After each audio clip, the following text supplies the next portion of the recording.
धुळे तालुक्यातील कापडणे गावात अज्ञात चोरट्यांनी धाडसी घरफोडी करत रात्रीच्या अंधारात लाखो रुपयांची रोकड व सोन्याचे दागिने लंपास केल्याची घटना घडली आहे। कापडणे गावासह सोनगीर परिसरात चोरीच्या घटनांमध्ये वाढ झाली असून चोरटे अधिकच शिरजोर झाल्याचे चित्र आहे।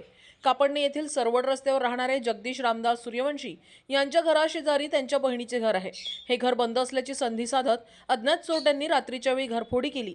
ही घटना आज सकाळी उघडकीस आली। घराच्या दरवाजाचे कुलूप तोडून चोरट्यांनी घरात प्रवेश केला। त्यानंतर घरातील कपाट फोडून त्यामध्ये ठेवलेली अंदाजे 2.5 लाख रुपयांची रोकड तसेच सुमारे 26 ग्रॅम वजनाचे सोन्याचे दागिने चोरट्यांनी लंपास केल्याचे सांगण्यात येत आहे। घटनेची माहिती मिळताच पोलिसांनी तत्काळ घटनास्थळी धाव घेतली असून पुढील तपास सुरू आहे। सोनोने सकाळी जेव्हा आम्ही उठलो आज रोजी 10/2/2026 रोजी तेव्हा आमच्या घरात चोरी झाली होती। आमचे 2 घर असल्या कारणाने आईची तब्येत खराब होती म्हणून मी बाजूच्या घरात झोपलो होतो। चोरांनी संधीचा फायदा घेऊन रात्री घर फोडलं।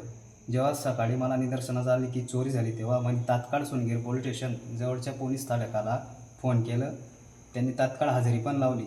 जेव्हा सकाळी त्यांनी आम्ही पाहणी केली तेव्हा जवळपास 26 ग्रॅम सोनं हे आमचं चोरीला गेलं आणि 3 लाखापर्यंत रोकड कॅश होती घरात, ती पण चोरीला गेली।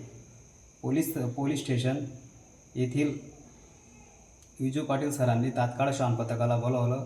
श्वान पथकही आलं।